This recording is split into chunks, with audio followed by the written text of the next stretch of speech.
Crash, bang, boom. It is Tuesday morning. Wow.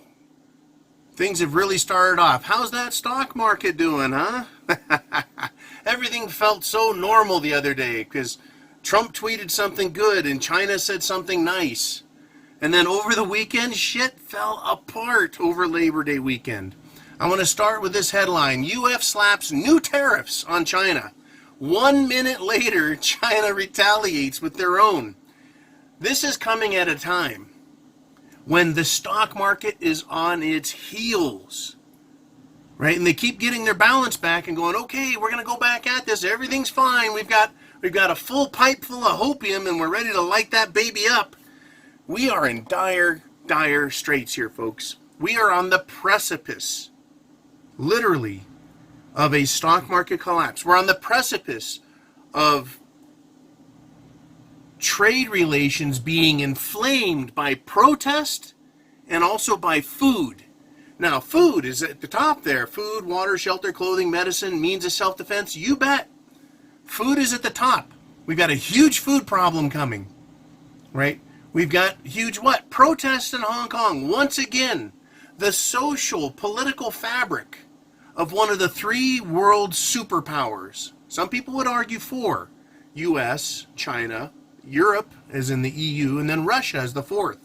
Russia is a superpower, but they're just not talked about, and they're villainized, and they're marginalized because of the huge trading power that China has with us. Same with the EU, except we're not in the EU face the way we could have been, but instead it ended up with China.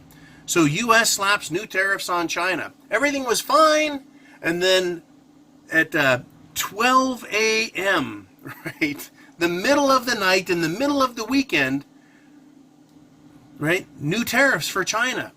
Totally threw everything out the window. Completely out the window. Once again, my thing is we need to be prepared for whatever is coming. The world is divided against itself. Our nation is divided inside. The world along socio-political, economic lines, right? But the social is less, and the economy and military, and then is more important. But in our country, we are divided socio-economically, militarily, politically as well, right? And as we get into smaller and smaller micro scales, it becomes more personal to us because it affects us more directly. But we can examine what's going on the macro and then condense it down and take a look. What's going to happen in my neighborhood, right? So the U.S. slaps new tariffs on China. 1 minute later, China retaliates. This could erupt into a more aggressive, we're going to tariff the hell out of you, we're going to boycott you, is the next step.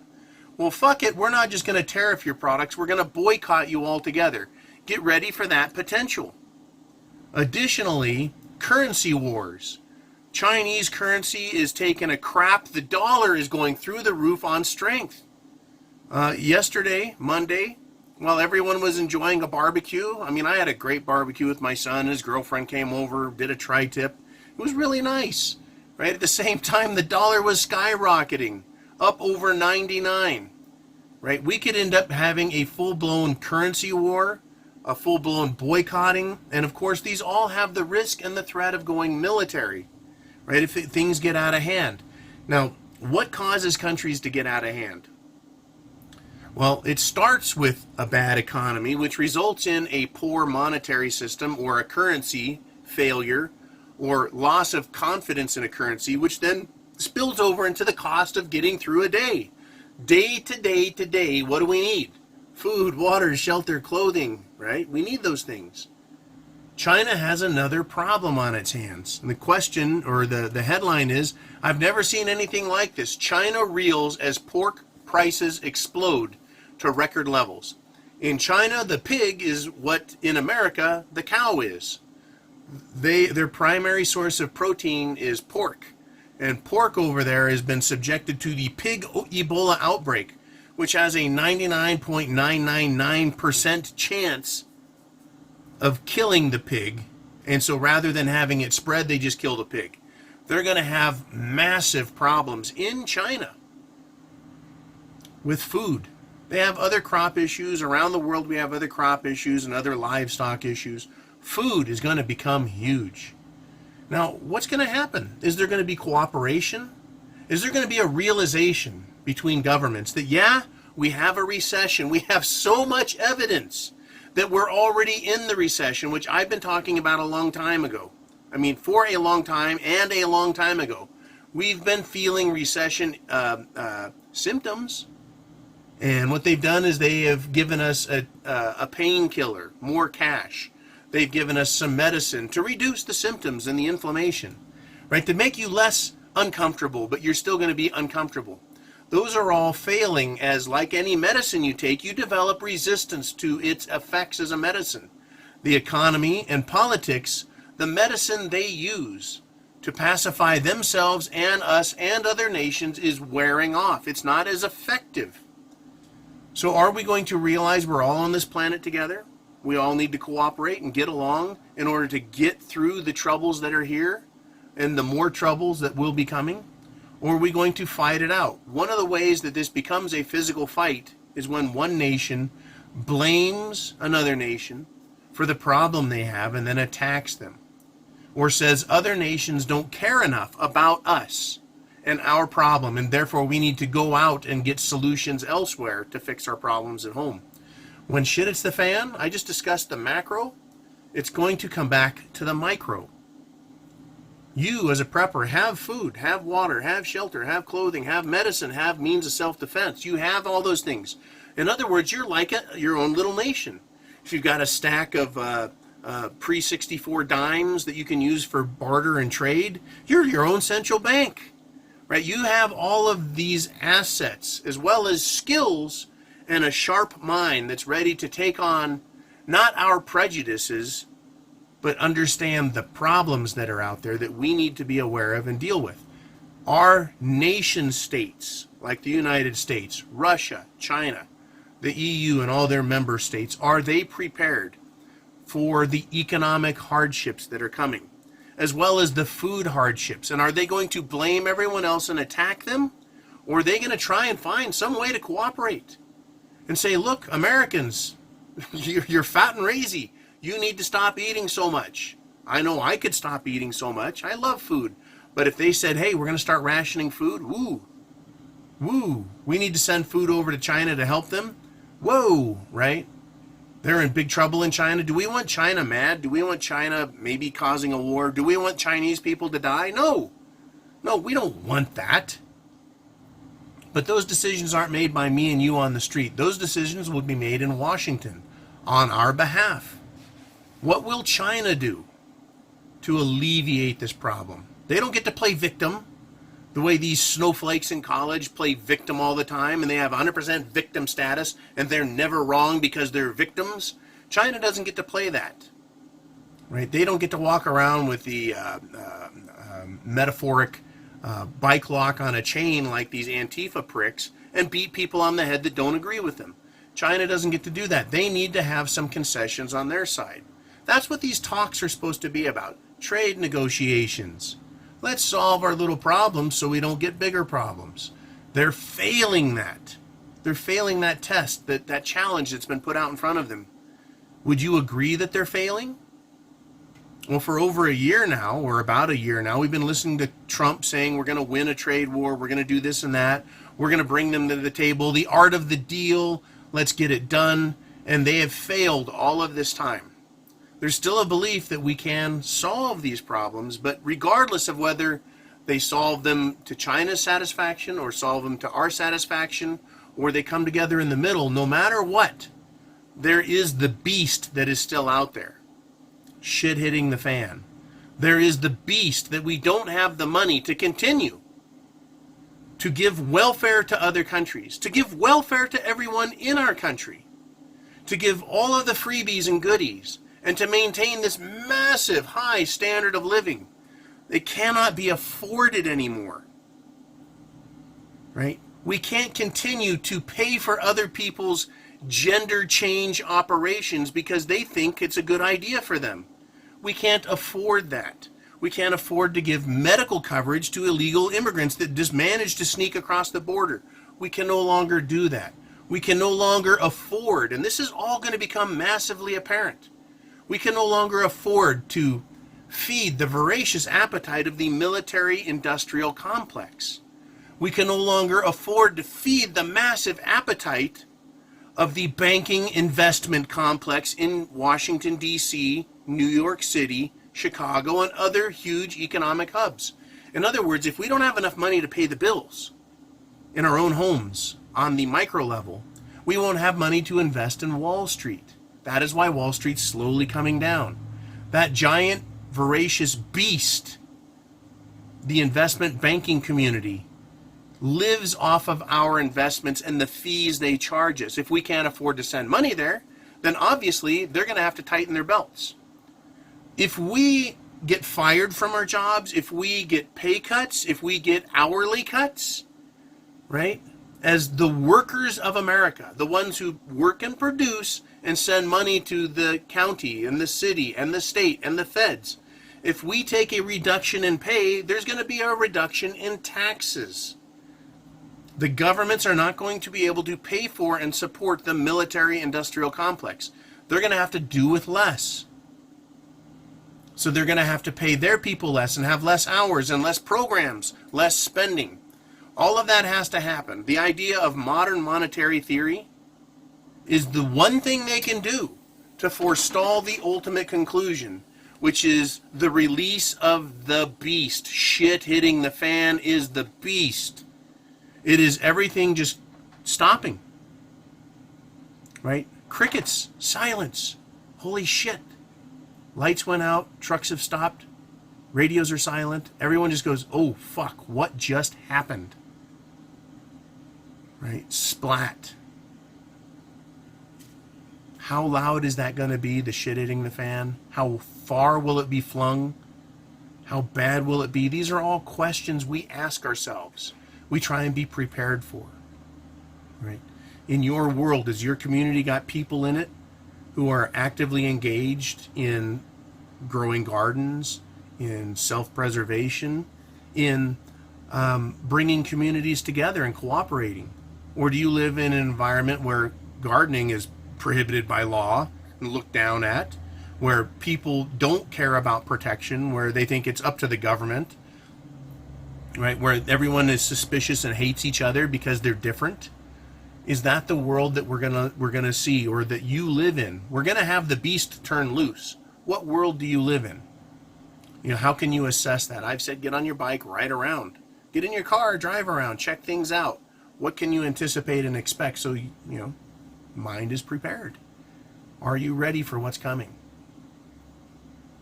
We have these stories about China. I wanted to bring the Chinese stories out, one, to acknowledge that it's happening, right? So you don't think that the cheese has slipped off my cracker. But the protests in Hong Kong, let's look at that a little bit and say, well, when shit hits the fan, what do you think is going to happen? If it's, well, you know, we don't have the money to pay for entitlements, social entitlements, there's going to be protests. Right? There's going to be howls of protest if government has to shut down certain bureaucracies. There's going to be howls of protest everywhere. Right? In China, because we haven't had shit at the fan yet, they've got huge protests just over the bridge in Hong Kong. They want to quell them. They have now started what? The protest was canceled because there were arrests of key activists. China's pissed. Why is America promoting activism in Hong Kong, these protests? Why are they involved in it? Right? The U.S. says they don't like it when people hack them, get involved in advertising for their campaigns and election seasons. America doesn't like being toyed with, but they'll toy with everyone else. Right? And that's one of these confrontational things. But just looking at the protests. When shit hits the fan, Hong Kong is going to protest. Where do they get their food from in Hong Kong? Does it come from China, mainland?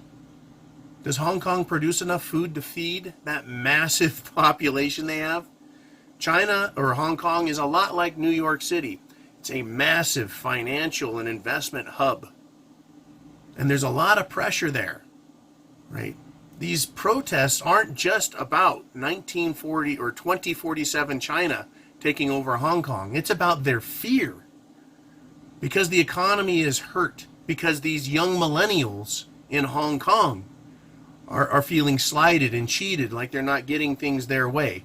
They have a fear of the future, so they're starting to protest. We're going to have fear of future and protest when shit hits the fan here. But all of these things are ratcheting up the tensions internationally, going back to the big scale, right? Saying, I've never seen anything happen like this when just talking about pork. Well, guess what? There's going to be a lot of things that a lot of people never seen before, things they've never considered before. They're going to have to live and exist in conditions they've never fathomed they would have to.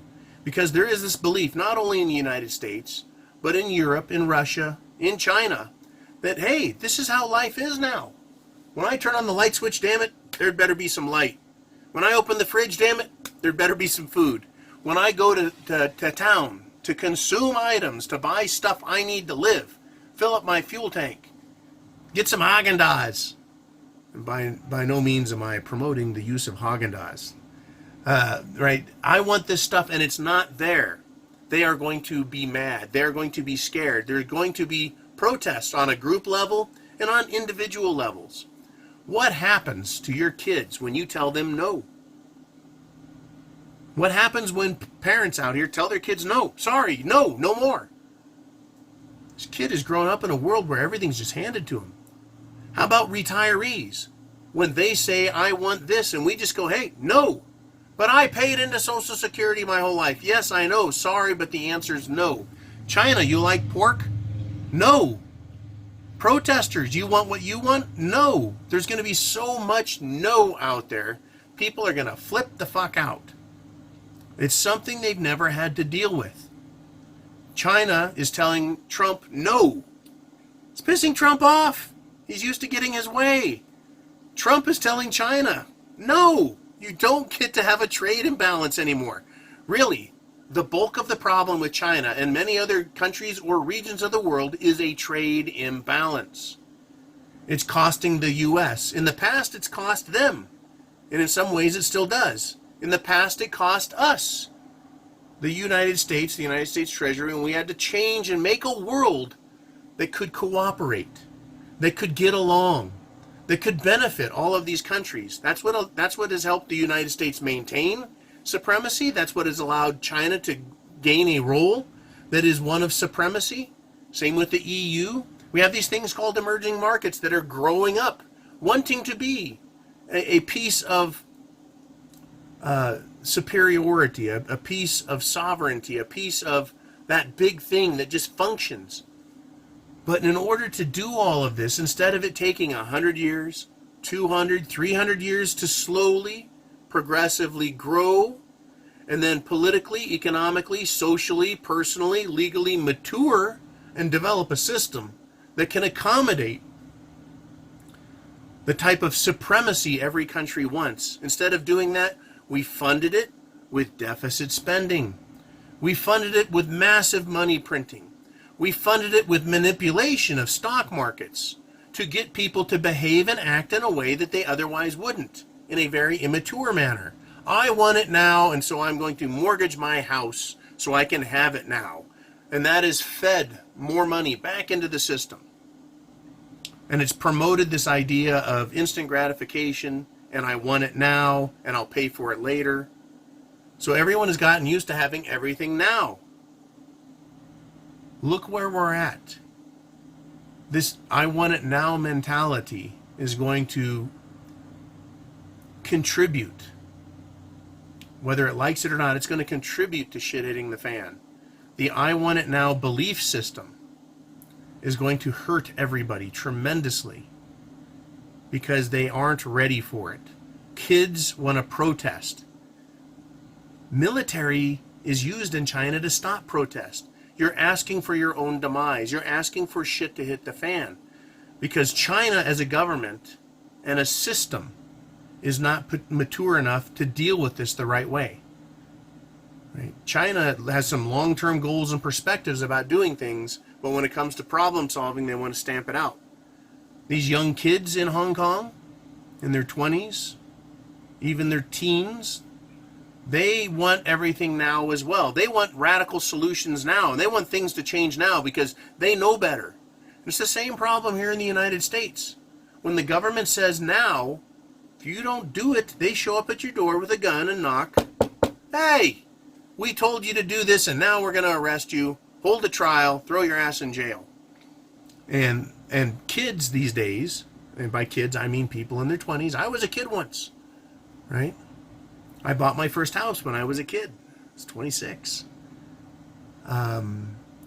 Kids, you're young. You're just starting to learn and think and do things, but they want it all now, right? I read an article earlier that told me that these millennials believed they were going to retire at age 39.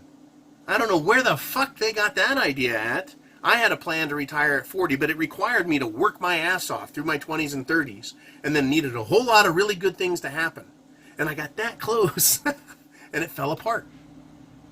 That's okay, right? Life continues, we work on.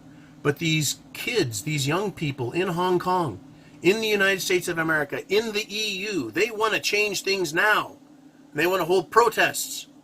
Right? The Yellow Vest protest started basically as taxpayers in an older group saying, no fucking way.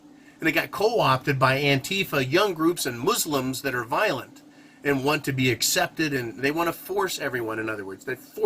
These protests are about forcing their will on people. The government uses guns to force their will upon people. And so it is this immaturity from the very top all the way down to the grassroots.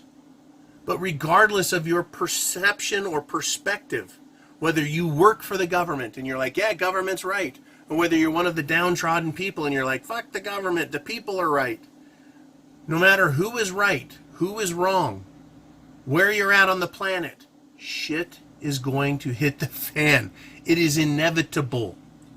Countries are reacting in specific ways that are consistent with us getting there. Tariffs, trade wars, currency wars. We're having problems with our food supply.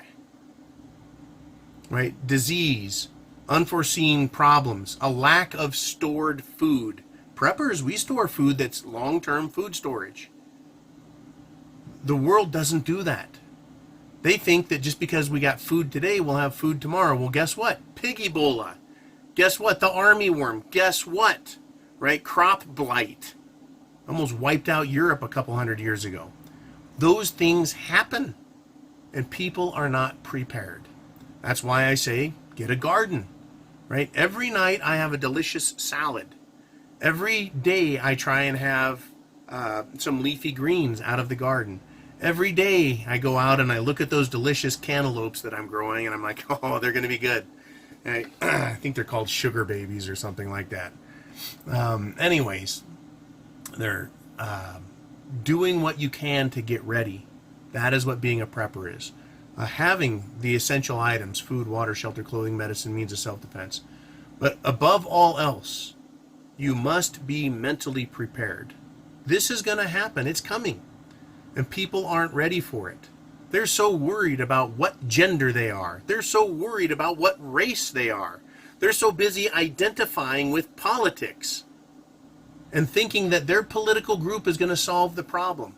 And it won't. Things are going bad right now, right in front of us. Take a look at the stock market. Today, where it was last week, last year. This is not your dad's stock market from the 1950s or your granddad's. It is a completely different game. It is based on fantasy, supported by unproven theory as well as theory that proves itself to fail. We're going into international, global, systemic failure across all spectrums. That is where we're going. How long it takes to get there, when will they announce it, allow it, cause it to happen, I don't know. But by golly, we are getting closer than ever. The question you have to ask is, am I ready for it? Am I ready for the social problems that are out there? Right? And there's going to be people that you could have sworn understood, that knew better, that are going to lose their shit in your neighborhoods. Government people, from the city to the county to the state, all the way up to federal level, you're going to swear that they said that they understood what was going on and they had solutions, and that they were prepared, they had contingency plans in case things go wrong, and they're not. They're going to fail. Young people who have been grown up and handed everything, and even those who hadn't been handed everything, they still believe that the system has always been this way. There have not always been televisions and cell phones. There has not always been electricity and refrigeration. There has not always been an abundance of food or any resource that we need that we can purchase at any time. But it's been so good for America, and indeed so good for the world for so long, that this world has forgotten what it means to really be in dire straits and hardship. Even with it happening currently in Venezuela. It's about to happen where? In South Africa. It's about to happen in Argentina. Monetary, social, political turmoil getting to the point where those countries are falling apart. They're at different stages and different levels. India is facing a dramatic, huge crisis right now. Are you aware of that? Pakistan, or as they like to say, Pakistan, they're having their problems. Right next door to both those countries is China. And it's having its problems. Its problems with us. Its problems with its close neighbors. Its problems with its food supply. Its problems with its own banking and monetary systems. The belief that because China is the new kid on the block, they showed up with more debt, literally, than the United States. They have more U.S. dollar comparative debt than the United States. They have almost double what the United States claims is their debt. At the same time, you can look at the United States debt and say, they're not admitting everything that they owe. Right? That bottom line isn't the bottom line, because they've left out black money or secret projects, missing money, unaccounted for money. They're leaving out their obligations. Social Security, Medicare, pensions. They're leaving that off of the balance sheet. Everywhere there's problems. These China stories is just China. But China is us, and we are China in many, many ways. Right? People are very immature, and they're not ready. Mentally, they're not ready as preppers, physically. That makes, if they're not ready, anytime something is not ready, they're immature. Right? If your retirement you thought was coming, you thought it was there, it is not ready. It is immature. In fact, it is now on life support system. Because, like I said, that's part of the debt structure. It is not all funded. When you buy a car, you get a loan. That car is not funded. It's in debt. You buy a house and get a mortgage. It is an unfunded obligation you have. Our country, China, Europe, they all have unfunded obligations. As a prepper, you are more funded or completely funded. Your food is not only fully funded, it's on your premises. It's in your house. Right? It's yours. You have possession of it. You paid for it and possess it. The rest of the world doesn't have that advantage. They don't have food, water, shelter, clothing, medicine, means of self-defense. They have promises that it's going to be there. The U.S. slaps tariffs on China. That takes away part of their promise. These kids, everything that they've had to date is funded, and as they move into adulthood, they realize, holy shit, my life isn't funded. It is nothing but out in front of me, and it's not looking good, and they're upset and scared and worried, right? Some of them actually have debt, college debt, right? Student loan debt. This world, the world is hurt. There are many experts that will point to fields of interest to them where they say, this is where it's going to start. The bond market, or personal debt. With young people, they talk about student debt. With old people, they talk about health issues, how everyone isn't ready and prepared. What I wanted to do with this video is point to some specifics and then talk about things general. Nobody escapes this. Nobody is going to escape the pain that's coming. But people that think because they're part of a victim class or that they're owed something, they're going to find that their world never really existed, and that they'd been living a fantasy in their head. How many times have you heard, preppers, you tinfoil hat wearing fantasyland ding-dongs? What I pointed to here with just a couple of articles should demonstrate very effectively, right? That's just a couple of stories. The whole system is in big trouble. So aren't you glad you're a prepper? Do you think you need to take a look at your preps? Find what's missing and get them a little more complete. Do what you can to be fully prepared. It is coming, and it is going to be a disaster. It's going to be an absolute disaster when it hits. Whether it's a small or a large shit as the fan, it's still going to have the same effect. The world is going to change. And many people are going to realize the fantasy world that they've created in their head is not the one in which they live. The reality is you have to pay your bills. The reality is if you don't have a job and there's no money, you can't. Now what? Right? You go to your cupboard, does it have food in it? Well, I want food and there's always been food available when I want it. That was kind of a false reality. Right? Those things are going to change. Get prepared. Chance favors the prepared mind is yours. Godspeed to all, right? Have faith, have some hope, right? But remember, you've been given salvation. Salvation for all things is available, whether it's between the leaves of a book in the Bible or whatever spiritual faith you have. You've been given salvation by having forewarning and notice of what's coming. Right? We all have gotten salvation or pieces of it from each other through support and knowledge, and commiserating, or having just the camaraderie of knowing we're out here and we see what's coming. Right? We've got the salvation. Now we need to do the hard part, which the young people don't want to do, and that's the work. The shit it's the fan work is coming, and it's going to be an ugly, ugly mess. So get it on, get it done, get ready, get it together, and I'll talk to you again very, very soon. And by the way, how's that stock market doing? Right? How's that tariff and trade war going? Right? How is that protest working out? How is the food supply? You know what's happening. No more excuses. Not for us. The rest of the world is going to make them, but not for us. I'll talk to you again very soon. Semper Fi, Godspeed.